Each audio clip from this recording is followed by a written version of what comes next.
माता देवहूति ने एक बात बड़ी सुंदर कही, एक कपिल देव, जो ज्यादा भजन करता है, पूजन करता है, स्मरण करता है, उसी को तुझ भगवान क्यों देता है? पड़ोसन कभी मंदिर नहीं जाती, अगरबत्ती नहीं लगाती, कभी किसी को 1 रुपया दान नहीं करती, वो तो खूब फूले फूले।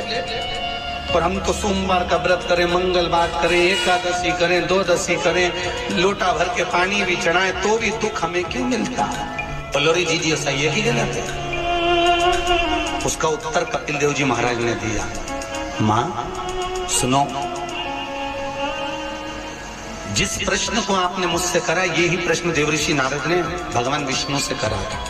यही प्रश्न भगवान विष्णु से देवऋषि नारद ने करा कि जो मंदिर जाए, देवालय जाए, पूजन करे, अर्चना करे, पाठ करे, स्मरण करे, दुख उसी को क्यों मिलता है? और जो कभी मंदिर नहीं जाए, भगवान का भजन नहीं करे, उसके तो 4 चांद लग जाता, खूब लक्ष्मी भगवान देता।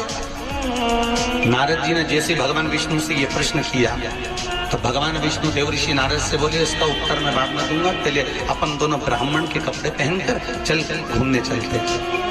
और देवऋषि नारद को ब्राह्मण के कपड़े पहना दिए, भगवान विष्णु ने ब्राह्मण के कपड़े पहन लिए, दोनों घूमने के लिए चल दिए। जाते जाते एक सेठ जी का दरवाजा मिला, एक बहुत बड़ा बंगला, बहुत बड़ा घर, और वहां जाकर भगवान विष्णु ने नारद जी से कहा, भूख लग रही, कुछ मांग ले। सेठ जी क्या? नारद जी ने आवाज लगाई, भिक्षाम देही। सेठ जी निकल के बाहर आए, क्या है बाबा, हमें भूख लगी है, थोड़ा सा कुछ दे दीजिए।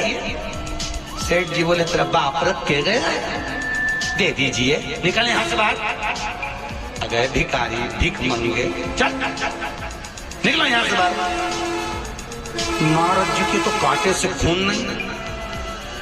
नारद जी भगवान विष्णु को देख रहे हैं, भगवान विष्णु नारद को देख रहे हैं। विष्णु जी ने नारद जी का हाथ पकड़ा, लेकर चल दिए वापस। नारद जी बोले, सेठ जी ने इतना अपमान करा, तुमने कुछ बोला नहीं? भगवान विष्णु ने दोनों हाथ उठाकर कहा, जा, तेरे यहाँ 4 चौगुना धन बढ़ जाए, तेरी दौलत और बढ़े, संपदा और बढ़े, तेरे पास में लक्ष्मी और बढ़े। नारद जी चले, भगवान विष्णु का हाथ पकड़ के बोले, ये कहाँ की रीति है? उसने धक्के मारकर निकाला, गाली दे के निकाला, बाप तक पहुंच गया, और तुम उससे कह रहे हो कि तेरी लक्ष्मी बढ़ जाए। नारद जी, भगवान विष्णु बोले, मेरा मन, चल तू तो आगे चल। और भगवान विष्णु लेकर चले तो एक बूढ़ी बुजुर्ग माता बैठी थी एक कमरे में, एक घर के अंदर।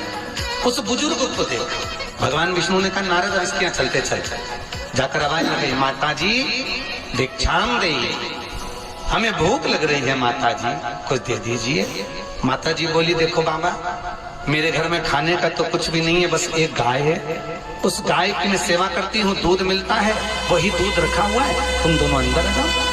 और 2 आसन लगा दिए, माता जी ने दोनों को बिठा दिया, माता जी दोनों के लिए दूध लेकर आई, दे दिए। भगवान विष्णु और नारद चले। नारद जी बोले, कितनी अच्छी माता है, बिठा के दूध पिलाया, पानी पिलाया, और बस सेठ जी ने धक्के मारकर निकाल दिया।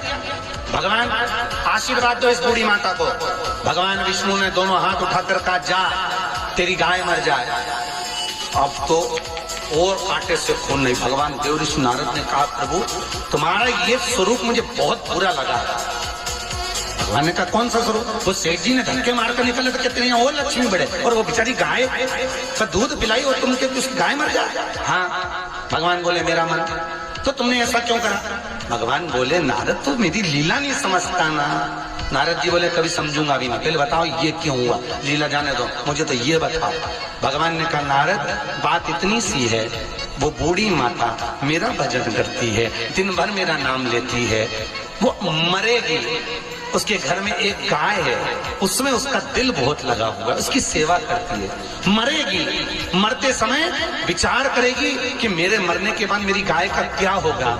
गाय की याद करते करते जब मरेगी तो उसको गाय की योनि मिल जाएगी, वो भगवान के पास नहीं आ पाएगी, विष्णु के पास नहीं आ पाएगी, इसलिए मैंने उसके मरने से पहले उसकी गाय को मार दिया। नारद जी बोले, ये तो समझ में आ गया, पर अब ये बताओ कि वो सेठ जी को लक्ष्मी क्यों बढ़ाई?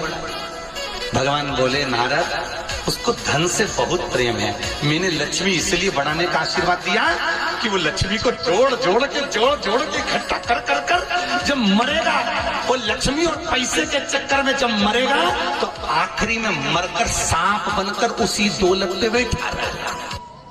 गुरु जी के द्वारा बताई गई इस बात से हमें सीख मिलती है कि हमको सदैव भजन करते रहना